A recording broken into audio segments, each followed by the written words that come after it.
Hello students, welcome to my YouTube channel. দেখো, আমরা আজকে করব চিঠির হাতে কলমে। চিঠি লিখেছেন মাইকেল মধুসূদন দত্ত। মাইকেল মধুসূদন দত্তের তার বন্ধুদের লেখা চিঠিগুলির সংকলন আমরা এখানে পড়লাম, 3টে চিঠি। মাইকেল মধুসূদন দত্ত লেখক পরিচিতি: জন্ম 1824 খ্রিস্টাব্দ, মৃত্যু 1873 খ্রিস্টাব্দ। জন্ম অধুনা বাংলাদেশের যশোহর জেলার সাগরদাঁড়ি গ্রামে। বাল্য বয়সে কলকাতায় এসে হিন্দু কলেজে ভর্তি হন। সেখানে তার সহপাঠী ছিলেন ভূদেব মুখোপাধ্যায়, রাজনারায়ণ বসু, গৌরদাস বসাক প্রমুখ। বিলেত যাওয়ার জন্য তিনি ধর্মান্তরিত হন। গ্রিক, ল্যাটিন, সংস্কৃত, ইংরেজি ভাষায় পাণ্ডিত্য অর্জন করলেও বাংলা ভাষায় পরবর্তীকালে দক্ষতা লাভ করেন। রত্নাবলী, শর্মিষ্ঠা, একে কি বলে সভ্যতা, পদ্মাবতী ইত্যাদি নাটক এবং মেঘনাদ বধ কাব্য, তিলোত্তমা সম্ভব কাব্য, চতুর্দশপদী কবিতা ইত্যাদি তার অসামান্য সৃষ্টি। পদ্মাবতী নাটকে তিনি প্রথম অমিত্রাক্ষর ছন্দ ব্যবহার করেন।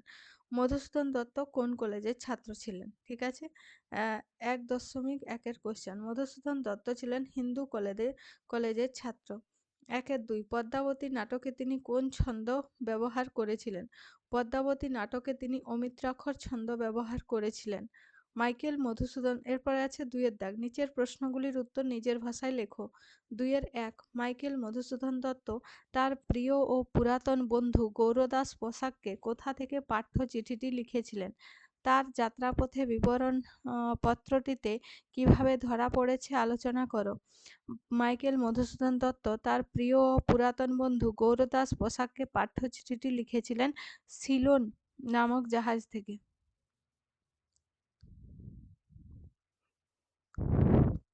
তার যাত্রাপথের বিবরণ: মাইকেল মধুসূদন দত্ত ভারত থেকে ইংল্যান্ড যাত্রা করেছিলেন জাহাজে করে। সেই জাহাজটির বর্ণনা দিতে গিয়ে তিনি তার বন্ধু গৌরদাস বসাককে লিখেছেন, জাহাজটি একটি রূপকথার রাজ্যে ভাসমান রাজপ্রাসাদ। জাহাজের সেলুনগুলো রাজপ্রাসাদেই মানায়, কেবিনগুলো রাজকুমারদের উপযোগী। তিনি সেই সময় চিঠি লিখছিলেন সেই তিনি যেই সময় চিঠি লিখছিলেন সেই সময় জাহাজ ভূমধ্যসাগর দিয়ে যাচ্ছিল। সেখান থেকে উত্তর আফ্রিকার পর্বতাকীর্ণ উপকূল দেখা যাচ্ছিল। 2 দিন পরে জাহাজ জিব্রাল্টার প্রণালীতে পৌঁছতে পারে। সমুদ্র ছিল হুগলি নদীর মতো শান্ত। আবহাওয়া ছিল নভেম্বর মাসের মতো, না শীত না গরম। 2-2 কি বলছে? মধুসূদনের জীবনের উচ্চাশার স্বপ্ন কিভাবে পত্রটিতে প্রতিভাসিত হয়ে উঠেছে।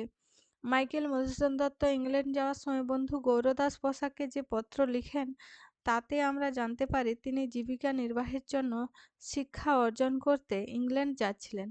তাই তিনি তার বেশিরভাগ সময় শিক্ষা অর্জনেই সময় ব্যতীত করবেন। বন্ধুদের চিঠি লেখার কুশল সংবাদ নেওয়ার বেশি সময় পাবেন না। তিনি পেশা, শিক্ষা ও সম্মান অর্জনে দৃঢ় সংকল্প। এই চিঠির থেকে আমরা আরও জানতে পারি তিনি শিশুকাল থেকেই সেই দেশে যাওয়ার চিন্তা করে আসছিলেন। অবশেষে তার স্বপ্ন পূরণে তিনি খুবই উত্তেজিত। তিনি সত্যিই বিশ্বাস করতে পারছেন না যে তিনি ইংল্যান্ডের দিকে এগোচ্ছেন একটু একটু করে। 2-3 বিদেশে পাড়ি জমানোর সময়েও তার নিজের দেশের কথা কিভাবে পত্রলেখকের মনে এসেছে। বিদেশে পাড়ি জমানোর সময়েও মাইকেল মধুসূদন দত্তের নিজের দেশের কথা মনে পড়ছিল। তিনি মনে করছিলেন 22 দিন আগেই ভারতে ছিলেন, তার বন্ধুবান্ধব ও আত্মীয়-স্বজনের কাছে। জাহাজের মধ্যে কোনো ভারতীয় লোক ছিল না, তাই তার মনে হচ্ছিল যদি আধ ডজন বা 6 জন লোক থাকত তাহলে তিনি একটি গোষ্ঠী বানাতেন। সমুদ্রের বর্ণনা দিতে গিয়ে তিনি বলেন, সমুদ্রের জল হুগলি নদীর মতোই শান্ত।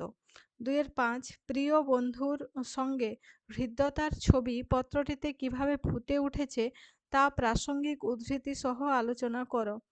একথা যেন 2-4 একথা যেন আমার বিশ্বাস হচ্ছে না। কোন কথা? সে কথা বক্তার অবিশ্বাস্য বলে মনে হচ্ছে কেন? উদ্ধৃতাংশটি মাইকেল মধুসূদন দত্তের গৌরদাস বসাককে লেখা চিঠি থেকে পাই। মাইকেল মধুসূদন দত্ত প্রতি মিনিটে লন্ডনের নিকটবর্তী হয়ে চলছিলেন। এই কথা তার বিশ্বাস হচ্ছিল না। এই কথা বক্তার অবিশ্বাস লাগছিল, কারণ তিনি ছোটবেলা থেকেই সেই দেশে যাওয়ার স্বপ্ন দেখতেন। শেষ পর্যন্ত তিনি সেই দেশে যাচ্ছেন, এই কথাটি তার বিশ্বাস হচ্ছে না। ২-৫ প্রিয় বন্ধুর সঙ্গে হৃদ্যতার ছবি পত্রটিতে কিভাবে ফুটে উঠেছে তা প্রাসঙ্গিক উদ্ধৃতি সহ আলোচনা করো। প্রিয় বন্ধুর সঙ্গে হৃদ্যতার ছবি পত্রটিতে খুবই ভালোভাবে ফুটে উঠেছে। চিঠির প্রথমে মাইকেল মধুসূদন দত্ত গৌরদাস বসাককে প্রিয় ও পুরাতন বন্ধু বলে সম্বোধন করেছেন। তিনি সমুদ্র যাত্রার বিস্তারিত বর্ণনার চিঠি লিখবেন বলে কথা দিয়েছেন। তার ভ্রমণ কাহিনী যে পত্রিকায় ছাপা হবে, সেই পত্রিকাটি সম্পাদককে বলে ১ কপি গৌরদাস বাবুকে পাঠিয়ে দেবেন। তিনি লন্ডনে পৌঁছে আবার একটি চিঠিতে তার ঠিকানা দেবেন এবং তারপরে তাকে অনেক চিঠি লিখতে বলেছেন। শেষে তাকে বলেছেন তিনি তার অকৃত্রিম, আন্তরিক ও চির স্নেহমুগ্ধ। ঠিক আছে, এরপরে ২-৬ রাজনারায়ণ বসুকে লেখা পত্রে লেখক তার এই প্রিয় বন্ধুটির কাছে কোন আবেদন জানিয়েছেন? রাজনারায়ণ বসুকে লেখা পত্রে লেখক তার এই প্রিয় বন্ধুটির কাছে আবেদন জানিয়েছিলেন মেঘনাদ বধ কাব্য নিয়ে রায় জানাতে। ২-৭ এই কাব্য অদ্ভুত রকম জনপ্রিয় হয়ে উঠেছে। এই কোন কাব্যের কথা বলা হয়েছে? সেই কাব্যের জনপ্রিয়তার কথা বলতে গিয়ে লেখক কোন কোন প্রসঙ্গের অবতারণা করেছেন? উদ্ধৃতাংশটি এই কাব্য অদ্ভুত রকম জনপ্রিয় হয়ে উঠেছে উদ্ধৃতাংশটি মাইকেল মধুসূদন দত্তের রাজশেখর বসুকে লেখা চিঠির অংশ। এখানে মেঘনাদ বধ কাব্যের কথা বলা হয়েছে। সে কাব্যের জনপ্রিয়তার কথা বলতে গিয়ে লেখক যে প্রসঙ্গের অবতারণা করেছেন তা হলো, কেউ বলেছেন মিল্টনের চেয়েও ভালো লেখনী। এতে তিনি আপত্তি করে বলেছেন মিল্টনের থেকে ভালো কেউ লিখতে পারে না। অনেকে তাকে ভার্জিল ও কালিদাসের সঙ্গে তুলনা করেছেন, এতে তার কোনো আপত্তি নেই। অনেক হিন্দু মহিলা বইটি পড়ে কেঁদেছেন এবং তিনি রাজনারায়ণ বসুকে বলেন তার স্ত্রীকেও কাব্যটি পড়ার ব্যবস্থা করে দিতে। ঠিক আছে।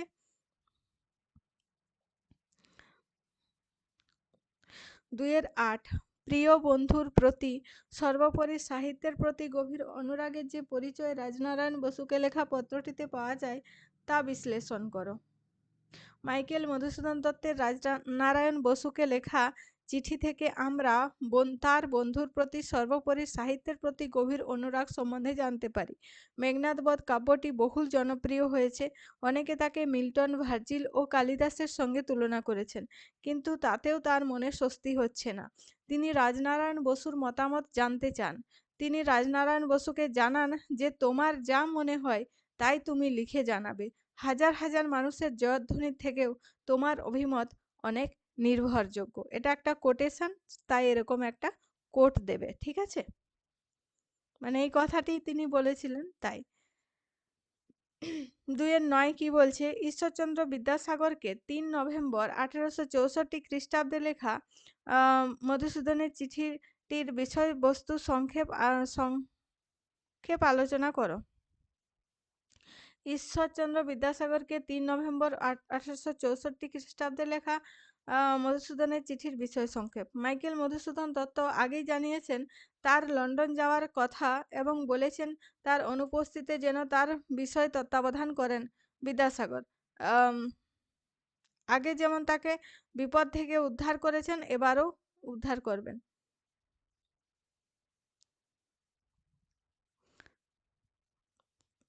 অনুপস্থিত যেন তার তিনি লিখে দিচ্ছি এখানে, তিনি যেন তার বিষয় তত্ত্বাবধান করেন। বিদ্যাসাগর আগে যেমন তাকে বিপদ থেকে উদ্ধার করেছেন, এবারেও করবেন। ইউরোপে প্রচণ্ড ঠান্ডা পড়ে। শরৎকালে তাকে ঘরে আগুন জ্বালিয়ে একটি মোটের সমান কাপড় পরে থাকতে হচ্ছে। ভারতের ঠান্ডা থেকে প্রায় ৬ গুণ বেশি ঠান্ডা।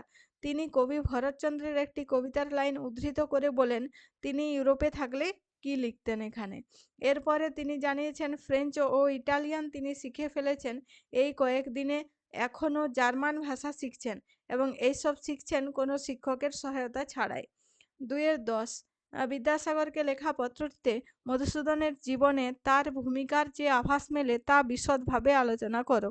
বিদ্যাসাগরকে লেখা মাইকেল মধুসূদন দত্তের চিঠি থেকে তার জীবনে বিদ্যাসাগরের ভূমিকার আভাস পাওয়া যায়। বিদ্যাসাগর ছিলেন মধুসূদনের অভিভাবক স্থানীয়।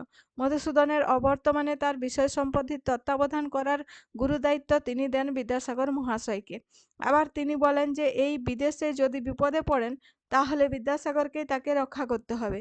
তিনি প্রত্যেকবার যেমন ঝড় ঝঞ্ঝাট থেকে মধুসূদনকে বেরোতে সাহায্য করেন, সেইরূপ এবারও সাহায্য করবেন এই আশা রাখেন মধুসূদন। তাহলে তাকে অভিভাবক স্থানীয় বন্ধু হিসাবে মনে করেন। তাহলে এই ছিল প্রশ্ন উত্তর। এরপরে আমরা পড়ব আলাপ। লিখেছেন পূর্ণেন্দু পত্রী। এটা আমরা পরের ভিডিওতে করব। আজকের ভিডিওতে এই পর্যন্তই। ভিডিওটি শেষ পর্যন্ত দেখার জন্য অসংখ্য ধন্যবাদ।